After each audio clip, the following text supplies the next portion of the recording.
UPSC ने हमसे 2024 में पूछा था, consider the following financial instrument, मतलब इनमें से कौन सा फाइनेंशियल इंस्ट्रूमेंट है। मोटरसाइकिल नहीं है, एक्सचेंज ट्रेड फंड है, करेंसी स्वैप है। फिर 2012 में इसने पूछा कि किसी करेंसी की वैल्यू कैसे डिसाइड होती है। जो जो वो कंट्री, वर्ल्ड बैंक का कोई रोल नहीं है, कंट्री की इकोनॉमिक पॉलिसी, इकोनॉमिक पोटेंशियल का कोई रोल नहीं है। जितनी उस कंट्री की गुड एंड सर्विस की डिमांड होगी ना, उतनी उस करेंसी की वैल्यू डिसाइड हो जाएगी, और करेंसी में गवर्नमेंट की स्टेबिलिटी कितनी है। फिर एक उन्होंने हमसे पूछा था कि non debt financial instrument, non financial debt किसे बोला जाएगा। नॉन फाइनेंशियल डेट बोला जाएगा टी बिल को बोला जाएगा, amount outstanding on credit card बोला जाएगा, housing loan over house hold को बोला जाएगा।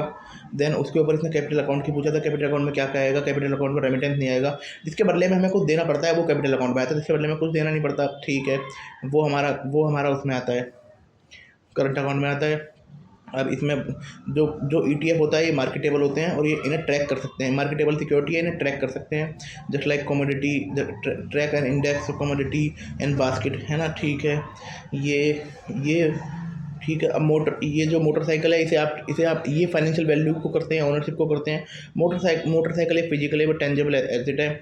इसकी कोई फाइनेंशियल ऑब्लिगेशन नहीं है और इन्वेस्टमेंट नहीं है।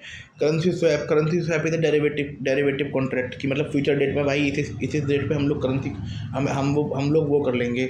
देन आपका ये मान लीजिए, जो ये तुम्हारे फाइनेंशियल इंस्ट्रूमेंट होते हैं ना, इनमें खासियत होती है ट्रांसफ़र कर सकते हैं, अलोकेट कर सकते हैं, मैनेजमेंट कर सकते हैं। अब कैश इंस्ट्रूमेंट में डेट एंड सिक्योरिटी है। इनकी खासियत है, ये इन्फ्लुएंस होते हैं मार्केट से, और ये ट्रांसफ़र करने के लिए बिल्कुल रेडी होते हैं। ऐसा नहीं होता, इनमें बहुत ज़्यादा दिक्कत होती है। Just like security, bond and deposit, ठीक है। लोन एंड डिपॉजिट, ठीक है।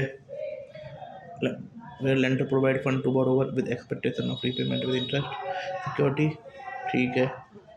डेरिवेटिव इंस्ट्रूमेंट, ये फ्यूचर कॉन्ट्रैक्ट के हिसाब से होते हैं।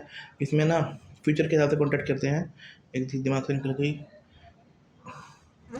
पर ये फ्यूचर कॉन्ट्रैक्ट के हिसाब से होंगे। पर ये होगा कि agreement to buy and sell, मतलब एग्रीमेंट बाय ऑन सेल के ऊपर एग्रीमेंट होता है, on on predetermined future date के लिए ऊपर एक प्रीडिटरमाइंड डेट होगी, उस पर आप बाय और सेल कर सकते हो। ऑप्शन कॉन्ट्रैक्ट में होगा कि भाई जो होल्डर होगा उसके पास ऑप्शन होगा, ना कि ऑब्लिगेटरी होगा कि वो उस सर्टेन प्राइस और सर्टेन डेट पे बेचे। स्वैप में पहले ही डेट तय कर लेते हैं। बॉन्ड, अब डेट इंस्ट्रूमेंट में बॉन्ड आएगा, डिवेंचर आएगा, कमर्शियल पेपर आएगा, इनसे आप डेट लेते हो। डिवेंचर लॉन्ग टर्म है, वो कमर्शियल पेपर आपका शॉर्ट टर्म होता है। जो डेट है, ठीक है। और ठीक है, इक्विटी इंस्ट्रूमेंट में आएगा, कॉमन स्टॉक आ गया। और डिवेंचर में आपको लॉन्ग टर्म है, हो सकता है कोलेटरल दो, हो सकता है ना दो। डिवेंचर में आपको इंटरेस्ट रेट देते हो, कमर्शियल पेपर आपको इंटरेस्ट नहीं देते, वो बस डिस्काउंट रेट पे इशू होते हैं। Money market instrument T bill आएगा, सर्टिफिकेट ऑफ डिपॉजिट आएगा, कमर्शियल पेपर आएगा। ये हाईली लिक्विडिटी होते हैं, लो रिस्क होता है, highly liquidity and low risk होता है इनका।